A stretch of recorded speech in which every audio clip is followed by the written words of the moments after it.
स्वागत करते हैं प्रियो आज के सुबह के समय में। आज का दिन परमेश्वर ने बनाया है और परमेश्वर ने समय अवसर मुझे और आपको दिया है।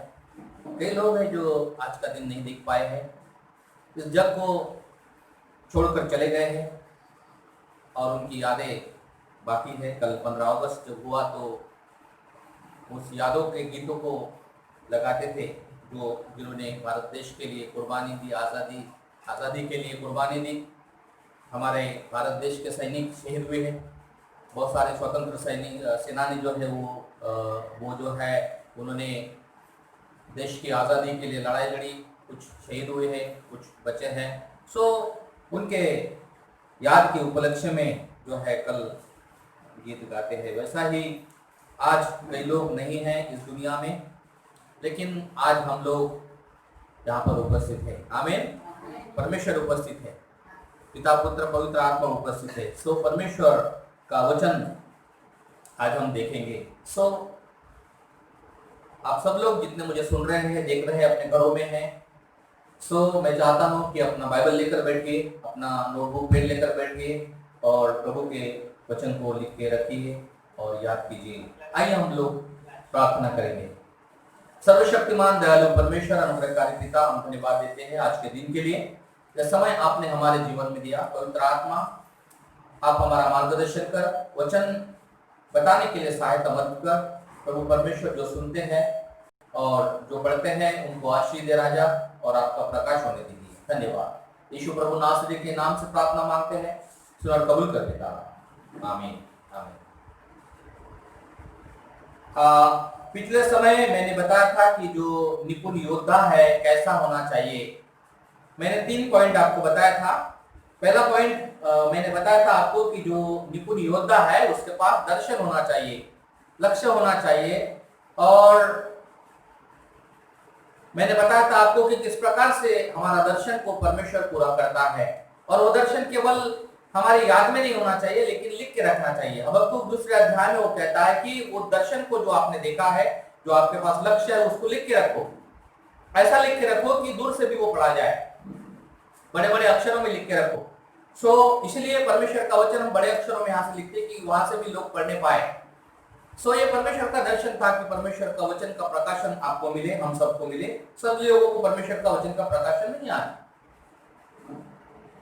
लेकिन प्रियो दर्शन होना चाहिए। दूसरी बात हमने देखा था सच्चाई के विषय में, सत्य के विषय में। और इतना बड़ा जो पिलातुस था, न्यायाधीश था, उसको सत्य मालूम नहीं था, और वो यीशु मसीह को पूछता सत्य क्या है, जबकि सत्य उसके सामने में था। यीशु मसीह स्वयं सत्य था प्रियो। तीसरा हमने देखा था इंटीग्रिटी, सच्चाई, ईमानदारी, खराई को हमने देखा था प्रियो कि हमारे जीवन में खराई होना चाहिए। हम जब परमेश्वर के लोग हैं, हम जब प्रभु के लोग हैं, प्रभु के बच्चे हैं, संतान हैं, तो हमारे पास खराई होना चाहिए, ईमानदारी होना चाहिए, चाहे कुछ भी हो जाए। बहुत सारे लोग आज झूठ के ऊपर अपना घर बनाते हैं और इसीलिए वो घर गिर जाता है और उनका विश्वास टूट जाता है, और फिर बोलते हैं वो, मैं तो इतना विश्वासी हूँ, इतने समय से 10 साल हो गए, 20 साल हो गए, 40 दिन का उपवास करता हूँ। आप 40 दिन का करो, 50 दिन का उपवास करो। आप अगर सच्चाई आपके जीवन में नहीं है तो सब व्यर्थ है। दिखाने के लिए हमें कुछ नहीं करना है, सच्चा हृदय से सच्चाई होना चाहिए, क्योंकि परमेश्वर ऐसे लोगों को ढूंढ रहा है। यूहन्ना 4:23-24 में लिखा है कि परमेश्वर ऐसे लोगों को ढूंढ रहा है जो आत्मा और सच्चाई के साथ उसको आराधना करते हैं, उसकी महिमा करते हैं। तो हमारे जीवन में सच्चाई होना चाहिए। याकूब 5वें अध्याय में वो कहता है कि तुम्हारी बात हाँ की हाँ, ना की ना होना चाहिए। झूठ जो है वो थोड़े समय का होता है, इसलिए झूठी बातों पर हमारा घर मत बनाइए। मसीह लोग भी इस प्रकार से झूठी बातें करते हैं, और इस कारण बाइबल में लिखा है कि वो बाहर रह जाएंगे, स्वर्ग में नहीं जाएंगे वो लोग। कल हमने पढ़ा था कि प्रकाशित वाक्य में कि झूठे लोग बाहर रहेंगे। ठीक है, तो ध्यान रखिए। हो सकता है बहुत सारी गलतियां हमें, लेकिन अगर हम लोग पश्चाताप करते कहते हैं कि प्रभु मेरे अंदर में बुरी बातें हैं, ये गलत बातें हैं, तो निकाल कर फेंक दीजिए, प्रभु निकाल कर फेंकेगा।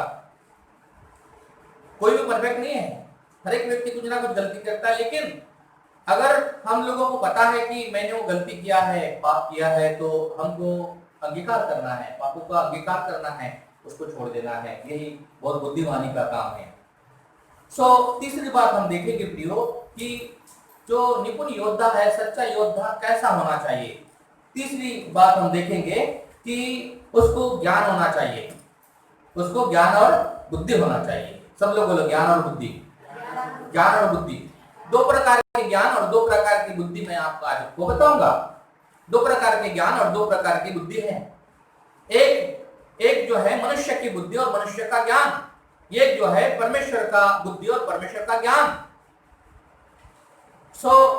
मैं चाहता हूं कि हम इसको पढ़े। याकूब उसका 3रा अध्याय और 3 से लेकर 18 वचन तक मैं पढ़ूंगा। आप ध्यान से उन बातों को सुनना और लिख के रखना।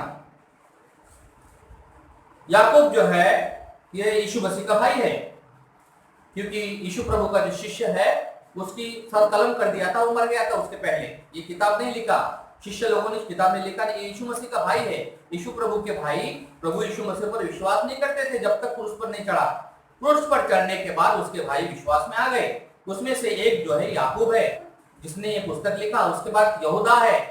यहूदा जो है वो भी यीशु मसीह का भाई था। यीशु मसीह के भाई और बहनें थे जो यीशु मसीह द्वारा उत्पन्न हुए बाद में।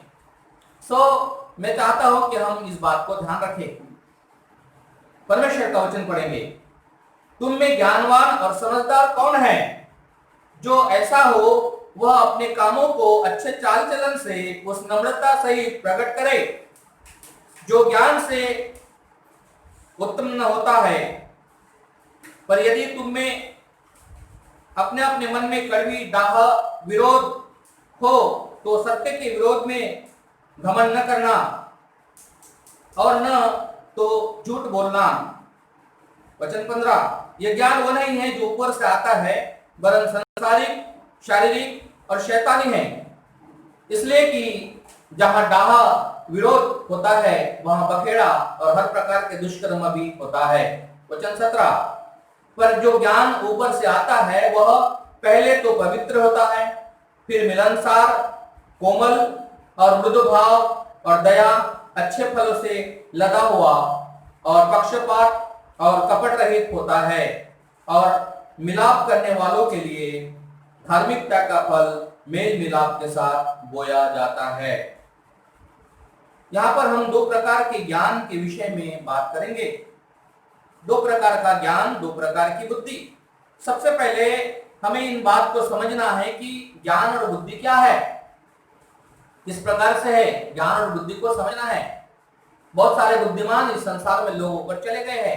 मैंने आपको बताया कि दो प्रकार का बुद्धि और दो प्रकार का ज्ञान। एक मनुष्य का ज्ञान, मनुष्य की बुद्धि। एक परमेश्वर का ज्ञान, परमेश्वर की बुद्धि। परमेश्वर का वचन कहता है कि जो मनुष्य का जो ज्ञान है, मनुष्य का जो ज्ञान है उसमें 3 बातें हैं। परमेश्वर का वचन वहां पर हमने पढ़ा है 15 वचन में, ये ज्ञान वो नहीं जो ऊपर से आता है, वह संसारिक, शारीरिक और शैतानी है। मनुष्य का ज्ञान में 3 कैटेगरी पाई जाती है, संसारिक, शारीरिक और शैतानी। 3 प्रकार के ज्ञान मनुष्य के अंदर में पाते हैं। यह मनुष्य का ज्ञान और बुद्धि है।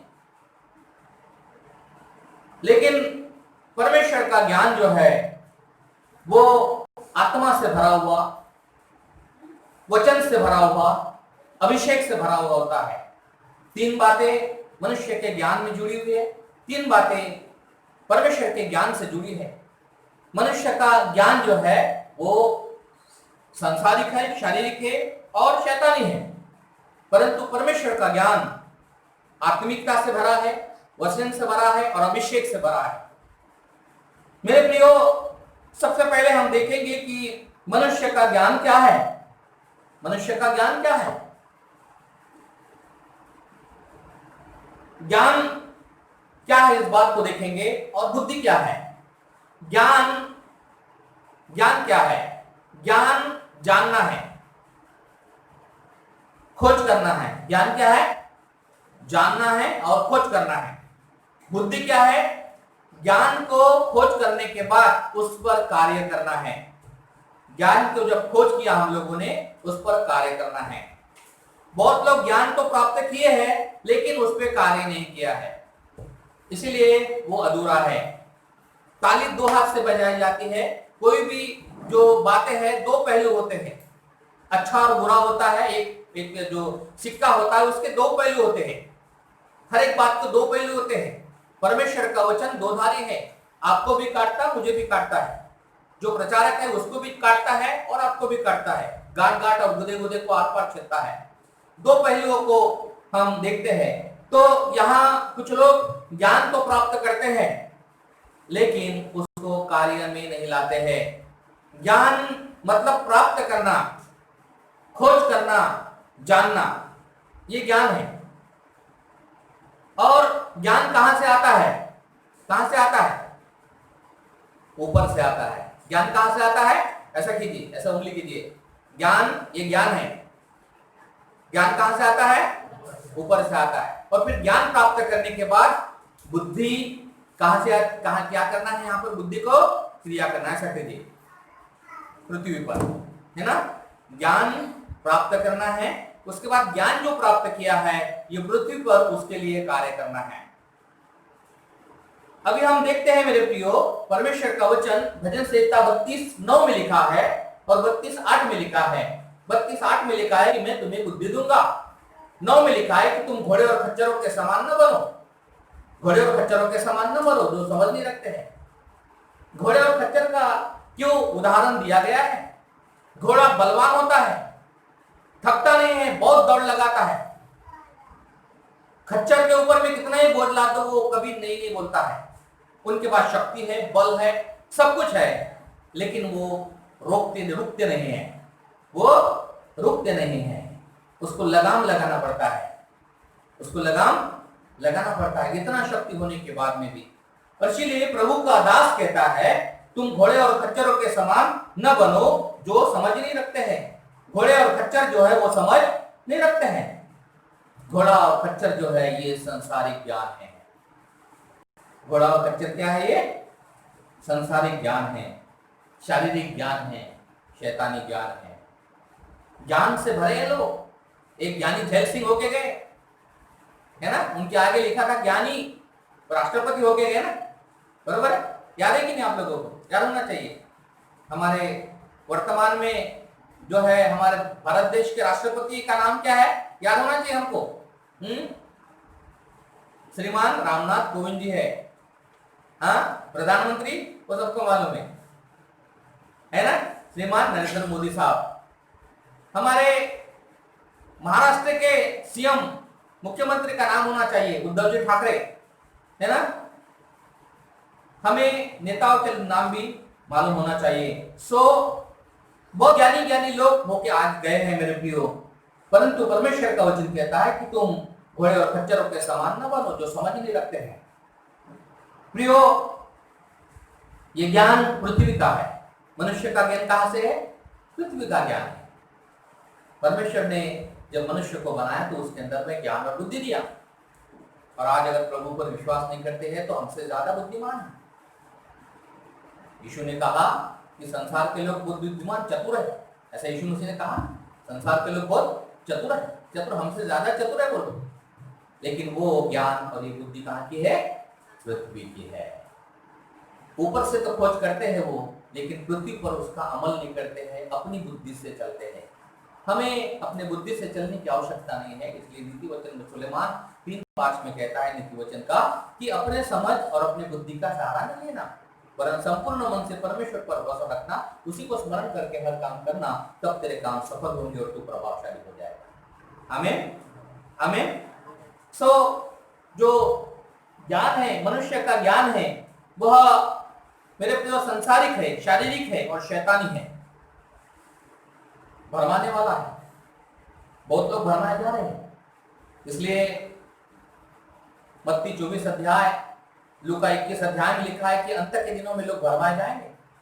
बहुत सारे लोग भरमाए जा रहे हैं, झूठी शिक्षा आ रही है, झूठी बातें आ रही हैं, झूठे लोग बहुत उभर आए हैं इन अंतिम समय में। सो हमें उन लोगों के जैसा नहीं होना है। इसलिए मैंने कहा कि हमारी बातें हाँ की हाँ, सच्चाई की सच्चाई होना चाहिए, चाहे कुछ भी हो जाए, चाहे उसके लिए दाम भी चुकाना पड़े हमको। सच्चा तो सच्चा होना चाहिए, हाँ तो हाँ, ना की ना, क्योंकि बहुत डेंजर है, खतरनाक है। विश्वासी लोग भी छोड़े जाएंगे। विश्वासी लोग भी बहुत दिखाते विश्वास है, इतना प्रार्थना करता हूँ, इतना वचन पढ़ता हूँ, इतनी गवाही, लंबी गवाही, इतना ये वो बहुत, लेकिन परमेश्वर आपके हार्ट को देखता है, आपके बोलने से नहीं होता। बहुत लंबी लंबी बातें डिंग मारते हैं बड़े बड़े लोग, कुछ लोग लंबे विश्वासी लोग भी डिंग मारते हैं। हमें डिंग मारने के लिए नहीं, लेकिन हमको परमेश्वर को खोज करना है, परमेश्वर का ज्ञान की खोज करना है। Praise the Lord. और इसीलिए मेरे प्रिय लोगों, परमेश्वर का जो है हमें ज्ञान रखने की आवश्यकता है। मनुष्य का ज्ञान मनुष्य के अंदर भरपूर है, मनुष्य का ज्ञान मनुष्य के अंदर भरपूर है, लेकिन हमारे पास परमेश्वर का ज्ञान होना चाहिए। किसका ज्ञान होना चाहिए? परमेश्वर पिता का ज्ञान होना चाहिए। इस संसार में बहुत सारे लोगों ने ज्ञान तो प्राप्त किया, बहुत सारे लोगों ने ज्ञान प्राप्त किया। महावीर जो जैन के जो धर्मगुरु है महावीर, उन्होंने ज्ञान प्राप्त किया। गौतम बुद्ध, उन्होंने ज्ञान प्राप्त किया, लेकिन कार्य में नहीं लाया। इंपॉर्टेंट है। वही दूसरे पहलू में हम देखते हैं कि अब्राहम ने ज्ञान प्राप्त किया। अब्राहम एक मूर्ति पूजक घराने का व्यक्ति था, अन्य जाति का व्यक्ति था। उसका पिता मूर्तियों को बनाता था, मूर्तियों की पूजा करता था, एक बड़ा व्यापारी था अब्राहम का पिता तेरह।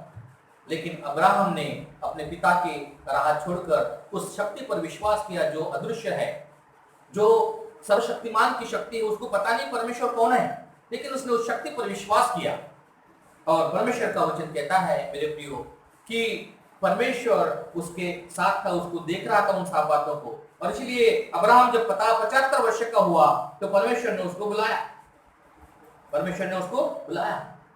यहोशू 24 का 2 और 3 लिख के रखिए। अब्राहम का पिताजी मूर्ति पूजा था, ठीक है, आपको प्रूफ करने के लिए अच्छा हो जाएगा। नहीं तो हम ढूंढ के बैठेंगे, उत्पत्ति में नहीं मिलेगा आपको, उत्पत्ति में नहीं मिलेगा आपको, और फिर बोलेंगे भाई अब्राहम का पिताजी वो मूर्ति पूजा कैसा था, कहाँ है, दिखाई। तो इसलिए मैं आपको बताना चाहता हूँ कि यहोशू 24 अध्याय 2 और 3 वचन में हम देखते हैं कि अब्राहम का पिता के बारे में लिखा हुआ है। प्रियो, यहोशू लिखता है अब्राहम के पिता के बारे में कि वो मूर्ति पूजक व्यक्ति था। सो परमेश्वर ने उसको वहां से निकाला, उसने ज्ञान प्राप्त किया, दर्शन देखा उसने, और वो दर्शन के तहत वहां से वो निकल गया, और परमेश्वर ने जैसा कहा वैसा ही उसने किया। यह है परमेश्वर का ज्ञान प्राप्त करना, परमेश्वर की बुद्धि प्राप्त करना और उसको कार्य में लाना। परमेश्वर को जानना, परमेश्वर की खोज करना, यह है ज्ञान। और उस ज्ञान और बुद्धि को खोज करने के बाद अमल में लाना, कार्य में लाना, विश्वास करना, यह है बुद्धि, यह है बुद्धि। बहुत सारे लोग खोज तो कर रहे हैं। पिछले समय एक व्यक्ति को मैंने देखा जो वाड़ी क्षेत्र में है, और वो भंते जी है। उसको बस में मिला मैं एक दिन, और उन्होंने मुझे बुलाया घर में। मैं गया, बाइबल लेके गया, उन्होंने बाइबल बुलाया मुझे, बाइबल लेके गया। पास्टर मोहन गौड़ा भी हमारे साथ में थे, पास्टर नेबी भी थे। क्रिसमस के समय की बात है, और विवेक के यहाँ से आते आते हम गए, और उन्होंने अच्छा स्वागत किया, और बहुत बड़ा उन्होंने बिहार बांधे कुत्ता ऐसा बना दिखाया, उन्होंने हम सब दिखाया और बैठा, और वहाँ उनके किस प्रकार से वो साधना होती है उन्होंने बताया पंडित जी ने। और वो बैठे हम लोग वहाँ पर, और तभी हमने उनको यीशु मसीह का वचन बताया। वो सुना, ध्यान से सुने। उनके अलमारी में जो है बहुत सारी बड़े बड़े बुक्स रखे हुए थे, कुरान रखे हुए थे, जैन धर्म के धर्मशास्त्र लिखा था, और वहाँ बाइबल की कमी थी, तो बाइबल मुझसे मंगवाया उन्होंने। मैंने बाइबल दिया उनको, और हमने वचन बताया। मोहन गौड़ा साहब ने उनको प्रभु का वचन बताया। अभी वचन तो सुना, लेकिन उसको कार्य करना ये इम्पोर्टेंट है।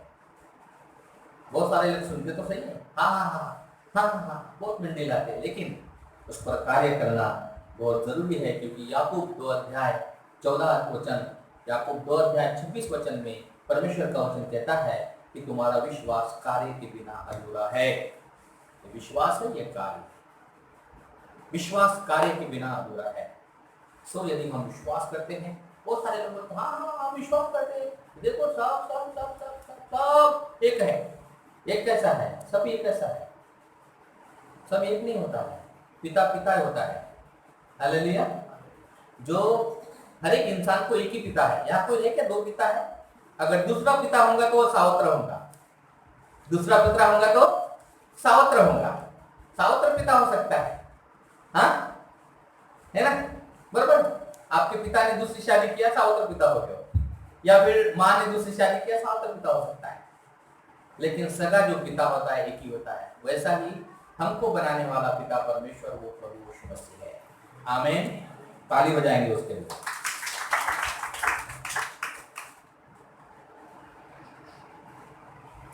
इसलिए मेरे प्रियो, हमें ध्यान देना इस बात को। मैं किसी को ठेस नहीं पहुंचाना चाहता हूं, लेकिन मैं परमेश्वर का वचन बता रहा हूं आपको। इसलिए मेरे प्रिय लोगों, हमें किसी के ऊपर में टीका टिप्पणी नहीं करना है, परंतु हमें सच्चाई को लोगों को बताना है। तो हमें ध्यान देना है इस बात को कि जो ज्ञान है वो जानना है, खोज करना है, बुद्धि है उसको कार्य में लाना है। आमीन।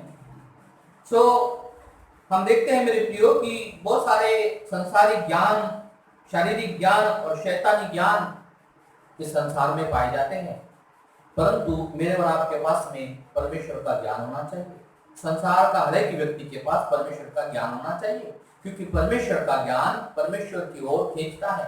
परमेश्वर का ज्ञान हमको स्वर्ग में ले जाता है। परमेश्वर का ज्ञान हमको न्याय से बचाता है। परमेश्वर का ज्ञान हमको जो है अनुग्रह और दया देता है। नहीं तो अंतिम समय में मनुष्य नरक में तड़पेगा, तड़पेगा। बहुत सारे लोग गलतफहमी में वो कहते हैं कि मैंने बहुत अच्छा काम कर रहा हूं मैं, और अच्छे कार्य के द्वारा मैं स्वर्ग जाऊंगा। ये गलतफहमी में रहना नहीं। अच्छे कार्य से हम स्वर्ग जा नहीं सकते, लिख लो 101%। क्योंकि यशाया 64:6 में लिखा है कि मनुष्य के धर्म के काम, मनुष्य के अच्छे काम मैले चिंदी के समान है। कैसे है? परमेश्वर के सामने मैले चिंदी के समान है।